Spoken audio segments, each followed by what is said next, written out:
ഇന്ന് നൈനുകുട്ടിക്കും നൈഹുക്കുട്ടിക്കും സ്കൂളിൽ പോകാൻ പറ്റിയില്ല കേട്ടോ. ഇവിടെ ആണെങ്കിൽ ഇന്നലെ രാത്രി ഇവിടെ ഭയങ്കര കാറ്റും മഴയൊക്കെ ആയിരുന്നു. കറണ്ടൊക്കെ പോവലായിരുന്നു കേട്ടോ. കറണ്ട് പോയി, പക്ഷെ രാവിലെ കറണ്ട് വന്നു, പക്ഷെ വോൾട്ടേജ് ഉണ്ടായിരുന്നില്ല കേട്ടോ. അതുകൊണ്ട് എനിക്ക് ഗ്യാസ് ഇല്ലാത്തത് കൊണ്ട് ഇൻഡക്ഷനിൽ ഞാൻ വെറുതെ കൊണ്ടുപോയി ദോശക്കല്ല് വെച്ചു, പക്ഷെ അത് ചൂടായിട്ട് പോലുമില്ല. അതുകൊണ്ട് രാവിലെ ഒന്നും ഉണ്ടാക്കാൻ പറ്റിയില്ല. ഞങ്ങൾക്ക് രാവിലെ ഒന്നും ഉണ്ടാക്കാൻ പറ്റിയില്ല. അതുകൊണ്ട് പിള്ളേരെ സ്കൂളിലേക്ക് വിടാനും പറ്റിയില്ല. അതുകൊണ്ട് എന്താ ചെയ്യുക, പട്ടിണി കിടക്കേണ്ടി വരുമെന്ന് വിചാരിച്ചു. പക്ഷെ ഒരു 8:30 ആയപ്പോഴേക്കും കറണ്ട് നല്ല വോൾട്ടേജൊക്കെ വന്ന് ദോശയും ചമ്മന്തിയൊക്കെ ഉണ്ടാക്കി കഴിച്ചു കേട്ടോ.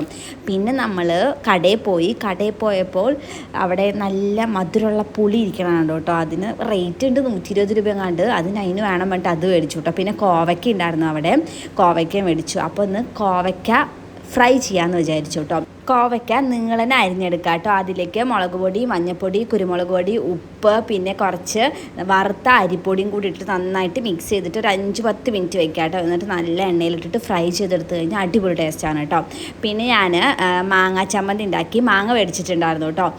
മാങ്ങയ്ക്ക് ഇവിടെ 2 പച്ചമാങ്ങ മേടിച്ചതിന് 60 രൂപ. അപ്പോൾ ഞാൻ അവരോട് കിലോ എത്ര രൂപയാണ് ചോദിച്ചപ്പോൾ 200 എത്രയാണെന്ന് പറഞ്ഞു കേട്ടോ. എന്നോട് പറ്റിച്ചാണോ എന്ന് എനിക്കറിയില്ല.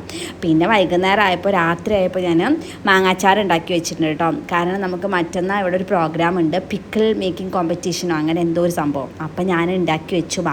മാങ്ങയൊക്കെ അരിഞ്ഞ് കുറച്ച് ഉപ്പിലിട്ടിട്ട് കുറച്ച് നേരം വെച്ചു കേട്ടോ.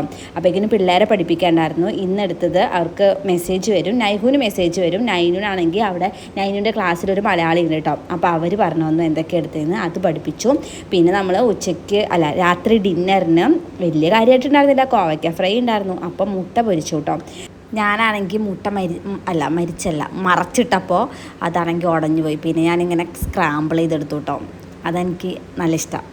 പിന്നെ ആണെങ്കിൽ ഉമേഷ് ഡ്യൂട്ടി കഴിഞ്ഞ് വന്നപ്പോൾ കുൽഫി കൊണ്ടുവന്നിട്ടുണ്ടായിരുന്നു, അത് കഴിച്ചു. പിന്നെ അങ്ങോട്ട് അച്ചാർ ഉണ്ടാക്കാൻ തുടങ്ങി കേട്ടോ. ഞാൻ യൂട്യൂബ് നോക്കി ഉണ്ടാക്കിയതാണ്. നല്ല ടേസ്റ്റ് ഉണ്ടായിരുന്നു കേട്ടോ.